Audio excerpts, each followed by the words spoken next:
The human race has an impressive ability to adapt and conquer new environments. But it wasn't always this way. So what sparked our rise to global domination?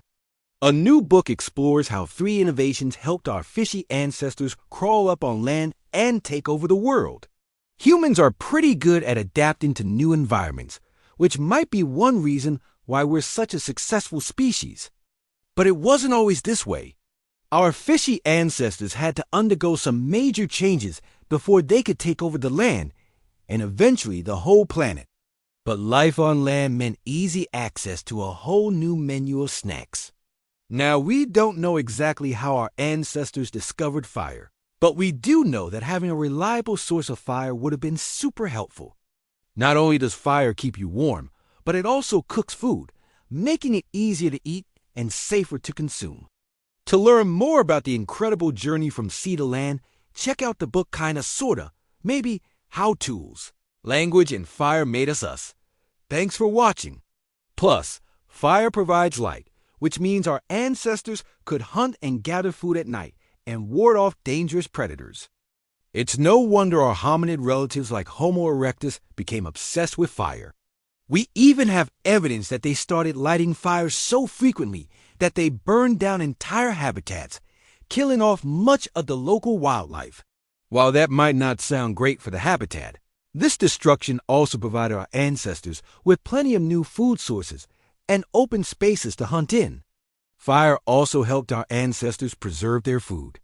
Instead of having to constantly search for new food, they could now store food that they gathered or hunted and eat it later.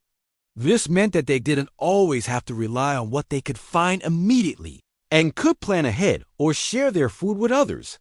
In exchange for meat, our ancestors could also trade other goods and services, setting the stage for complex social interactions and eventually cities.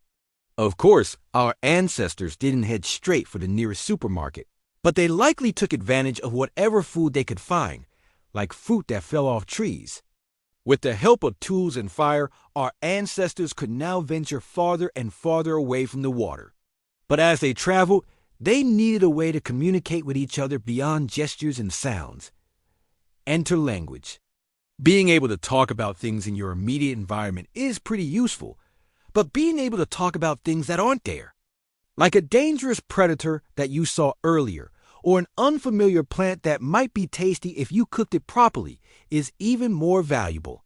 Language allowed our ancestors to share information about the world around them, which would have come in handy as they explored new environments. In fact, studies suggest that the development of language is closely tied to the development of our big brains. As our ancestors developed more complex languages, they needed bigger brains to handle all the new information they were processing.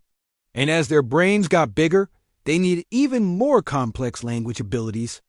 Basically, bigger brains and language abilities helped our ancestors adapt to new environments, which in turn helped them develop even bigger brains and more complex language abilities.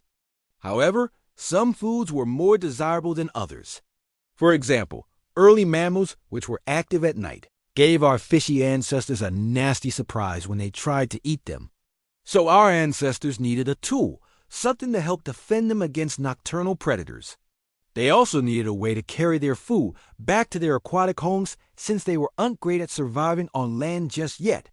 This is likely when the first rudimentary tools came into use, things like sharp rocks that could be used as weapons and as cutting tools, as well as containers to hold food and water.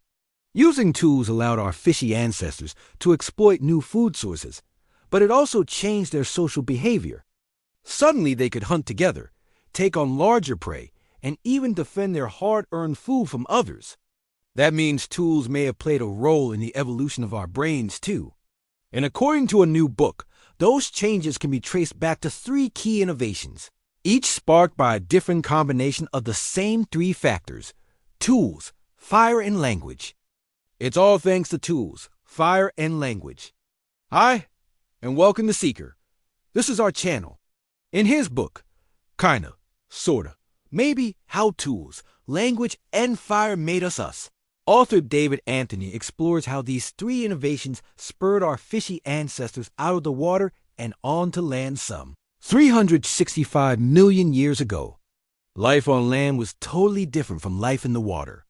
But as our ancestors started to explore this new environment, they quickly realized that there were advantages to being a fish out of water. First, there was food. Most of the food our fishy ancestors were used to eating lived in the water, like algae and small aquatic creatures. But to really thrive on land, our fishy ancestors would need more than tools. They would need fire. But there was one more thing that helped our fishy ancestors make the leap from the sea to the land: language. So thanks to tools, fire, and language, our fishy ancestors were finally able to crawl up on land and never go back.